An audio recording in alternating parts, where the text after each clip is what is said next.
Hey there, I'm Margaret Wilson, and at 85 years old, people often ask me how I've managed to stay so active and healthy all these years. My own children are constantly amazed that I rarely catch the seasonal bugs that go around, even when they're down with something. The truth is, I haven't always been this healthy. Back in my 60s, I was constantly battling one illness after another, and my doctor was getting concerned about my weakening immune system. That's when I decided to take matters into my own hands. And what I discovered changed everything. Today, I'm going to share my daily immunity routine that's kept me thriving for over 2 decades, even as I've moved well into my senior years. You know, growing up during the 1940s and 50s, we didn't talk much about immune systems or antioxidants. We just knew some people got sick more often than others, and we chalked it up to luck or good genes. But as I've learned over the years, there's so much more to staying healthy than just good fortune. Let me take you back to the winter of 1998. I was 62 years old and had just retired from teaching elementary school for over 30 years. That first winter of retirement should have been wonderful. Finally time to travel, spend time with my grandkids, and pursue all those hobbies I'd put off. Instead, I found myself battling one illness after another. First bronchitis, then a stubborn sinus infection, followed by the flu that kept me bedridden for nearly 2 weeks. My daughter Janet, who's always been into natural health, came to visit and was shocked at how rundown I looked. "Mom," she said, "your immune system needs serious help." I remember rolling my eyes at her, always with the health trends, that one. But when my doctor expressed the same concern during my checkup, I started paying attention. He explained that as we age, our immune system naturally weakens. It's called immunosenescence, a fancy word for the gradual deterioration of our immune function as we get older. But he also said something that stuck with me. "Margaret, aging is inevitable, but how you age is largely up to you." That was my wake-up call. I didn't want to spend my retirement years shuttling between doctor's appointments and pharmacies. I wanted to live. So I started researching, reading everything I could find about boosting immunity in seniors. And over the past 2 decades, I've developed a routine that has transformed my health. Now let me be clear, I'm not a doctor, nutritionist. I'm just an ordinary grandmother who's found what works for me. So please, always consult with your healthcare provider before making significant changes to your routine. What I'm sharing today is my personal experience, not medical advice. Let's start with the foundation of my immunity routine, my morning ritual. I wake up every day at 6:30. Some habits from teaching never die. The first thing I do is drink a large glass of water with fresh lemon. This simple habit helps hydrate my body after sleep and gives me a little vitamin C boost to start the day. I've been doing this for so long now that my body actually craves it. After my morning stretches, nothing fancy, just gentle movements to wake up my joints, I have my immunity-boosting breakfast. Now, I know a lot of people skip breakfast or grab something quick like toast, but I've found that starting the day with the right nutrients makes all the difference for my energy levels and immune health. My go-to breakfast is what I call my powerhouse porridge. It's simple: steel-cut oats cooked with a bit of cinnamon, topped with walnuts, ground flax seeds, and fresh berries when they're in season. In winter, I'll use frozen berries. They're picked at peak ripeness and still pack a nutritional punch. This breakfast gives me soluble fiber from the oats, which research suggests can boost immunity by increasing anti-inflammatory protein production. The berries provide antioxidants, and the nuts give me healthy fats and protein to keep me satisfied. You know, when I first started eating this way, my late husband Harold would tease me. "What happened to our bacon and eggs?" he'd say. But after a few months, even he noticed the difference in my energy and how much less often I was getting sick. Soon enough, he was enjoying the powerhouse porridge right alongside me. The next cornerstone of my immunity routine is movement. I'm not talking about intense workouts. At 85, you won't find me in a spin class. But I never, ever skip my daily walk. Rain or shine, winter or summer, I get outside for at least 30 minutes. On really bad weather days, I'll walk around the indoor mall instead. Walking does wonders for my immune system in multiple ways. First, the gentle exercise helps improve circulation, allowing my immune cells to move more efficiently throughout my body. Second, being outdoors exposes me to vitamin D from sunlight, which is crucial for immune function.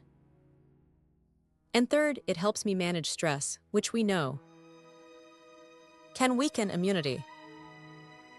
I still remember my doctor's surprised face during my physical a few years after I started these habits. "Margaret," he said, checking my chart, "your inflammatory markers have improved significantly since your last visit. Whatever you're doing, keep it up."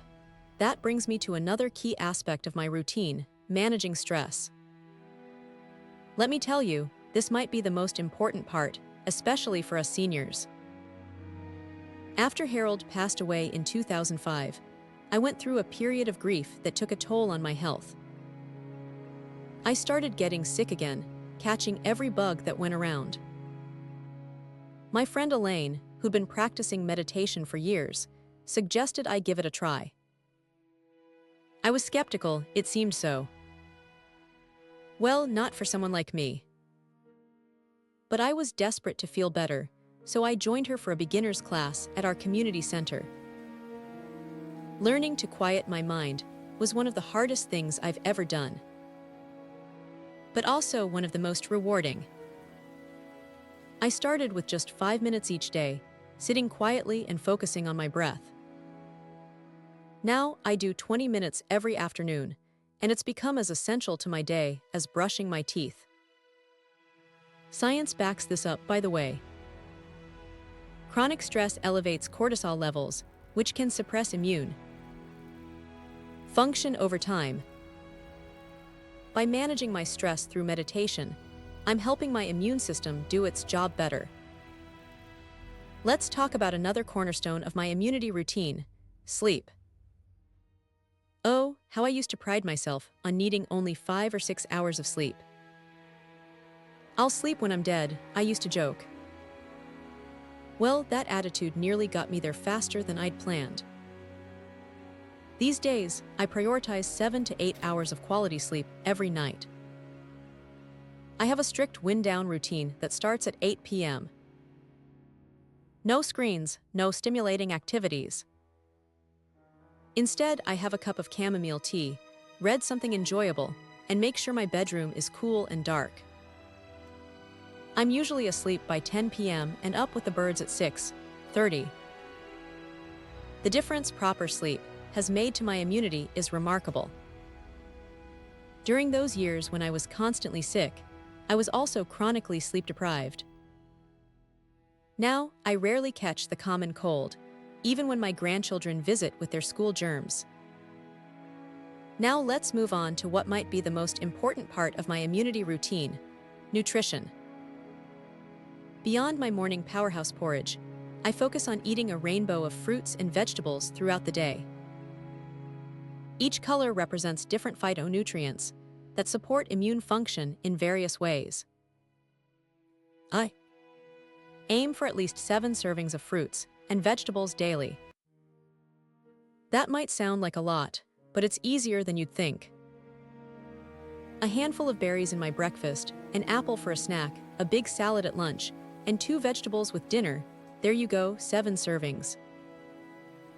I'm particularly fond of cruciferous vegetables like broccoli, cauliflower, and Brussels sprouts. They contain compounds that help activate immune cells. I roast a big batch once a week, so I always have some ready to add to meals. And garlic. I add fresh garlic to almost everything I cook. It's not just for keeping vampires away. Garlic has potent antimicrobial and immune-boosting properties. My neighbors always know when I'm cooking because the aroma wafts through the building. They don't mind though. They're often the beneficiaries of my kitchen experiments. Speaking of cooking, I rarely eat processed foods anymore.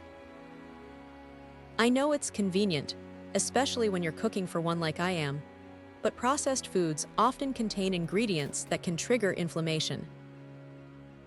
Instead, I cook simple meals from scratch using whole foods. Sunday is my prep day. I make a pot of soup, roast some vegetables, and cook a batch of quinoa or brown rice to use throughout the week. This brings me to a critical point about elderly immune systems. We need to be particularly mindful of inflammation. As we age, our bodies tend to develop what scientists call inflammaging, a chronic, low-grade inflammation that can weaken immune function and contribute to age-related diseases.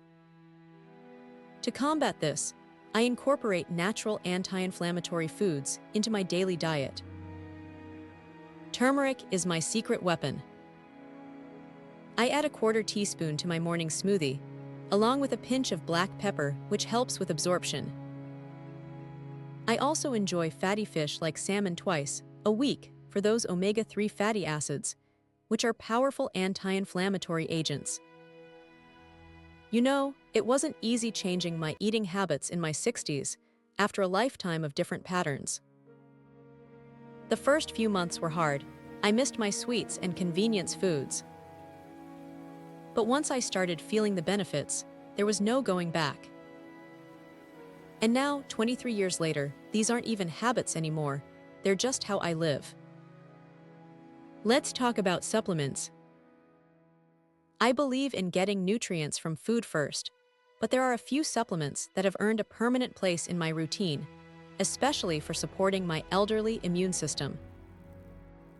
After consulting with my doctor, and I can't stress enough how important this step is, I take vitamin D3 daily, especially during the winter months when I get less sun exposure. I also take a high-quality probiotic to support my gut health, which is intimately connected to immune function. Did you know that about 70% of our immune system resides in our gut? I didn't learn that until my 70s. I also take a zinc lozenge at the first sign of a sniffle or sore throat.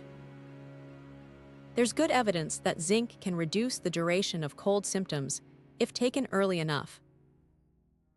But I'm careful not to take it daily, as too much zinc can actually interfere with immune function. Now, here's something that might surprise you. One of the most powerful immune boosters in my routine isn't something I consume, it's my social connections. Loneliness and isolation can be devastating to seniors' health, including our immune systems. Research shows that social isolation can increase inflammation and reduce immune cell function. After Harold passed, I was at risk of becoming isolated. My children live in different states, and many of my friends had either moved away or were dealing with their own health challenges. That's when I decided to become proactive about maintaining and building social connections.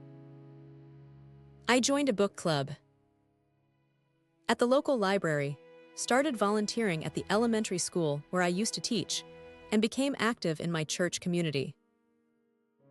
Every Tuesday, I host a potluck dinner for friends and neighbors. We call ourselves the Tuesday Night Tribe. These connections give me purpose and joy, but they're also strengthening my immune system.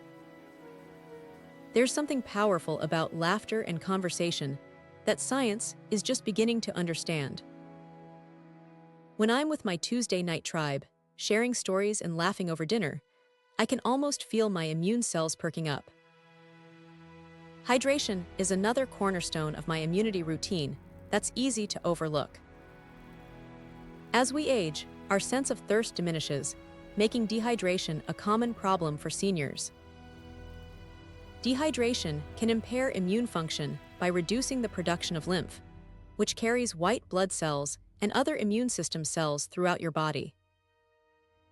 I keep a large water bottle with me at all times and aim to refill it at least 3 times throughout the day. I also enjoy herbal teas, particularly those with immune-supporting herbs like echinacea, elderberry, and ginger. During cold and flu season, I'll have a cup of ginger tea with raw honey in the afternoon. Both ginger and raw honey have antimicrobial properties. One habit I've maintained throughout the years is keeping a health journal. Each evening before bed, I jot down what I ate, how much I moved, how I slept the night before, and how I'm feeling overall. This practice has helped me identify patterns, like how my energy levels dip when I don't get enough protein, or how I tend to sleep poorly after watching the evening news. This journal became particularly valuable during the COVID-19 pandemic. Like many seniors, I was concerned about my vulnerability to the virus. By maintaining my journal, I could ensure I wasn't slipping on any aspects of my immunity routine during that stressful time. And speaking of the pandemic, that was certainly a test of my immune system, wasn't it? While I took all the recommended precautions, masking, distancing, later getting vaccinated, I also doubled down on my immunity routine. I increased my vitamin D intake, added more zinc-rich foods to my diet, and was even more diligent about my stress management practices. I'm grateful to say that I remained healthy throughout that challenging time. Was it luck? Perhaps partly. But I believe my decades of immune-supporting habits played a significant role. Now I want to address something important. Even with the best routine, we all get sick sometimes. The goal isn't to never get sick. Exposure to certain pathogens can actually help train our immune system. The goal is to support our body's natural defenses so that when we do get sick, we recover more quickly and the illness doesn't hit us as hard. Last winter, I caught a cold from my great-grandson during his visit. In my younger years, that same cold might have knocked me down for a week or more. Instead, I experienced mild symptoms for just 3 days, and by day 4, I was back to my normal routine. That's the power of a well-supported immune system. So there you have it, my daily immunity routine that's kept me healthy and active at 85 years old. To recap, the cornerstones are starting each day with hydration and a nutrient-dense breakfast, daily movement, stress management through meditation, prioritizing sleep, eating a rainbow of fruits and vegetables, minimizing processed foods, taking targeted supplements with my doctor's approval, maintaining social connections, staying hydrated, and keeping a health journal. Is it always easy? No. There are days when I'd rather skip my walk or reach for a convenient processed meal. But I've learned that consistency is key, and the benefits far outweigh the effort. If you're feeling overwhelmed by all this information, please don't be. You don't need to overhaul your entire lifestyle overnight. Start with one small change, perhaps adding an extra serving of vegetables to your dinner or taking a short walk after lunch. Small, consistent actions add up to significant results over time. Remember, it's never too late to support your immune system. I was 62 when I started this journey, and the improvements I experienced were noticeable within months. I'd love to hear about your own immunity routines or questions you might have about mine. Drop a comment below and let's continue this conversation. If you found value in my story, please consider sharing this video with someone who might benefit from it, perhaps another senior in your life who's looking to boost their immunity naturally. And if you'd like to learn more about healthy aging and immune support for seniors, be sure to subscribe to this channel. We have new videos every week featuring practical advice, and personal stories from seniors like me who are thriving in their golden years. Thank you for spending this time with me today. Remember, aging is inevitable, but how we age is largely up to us. Here's to your health at every age.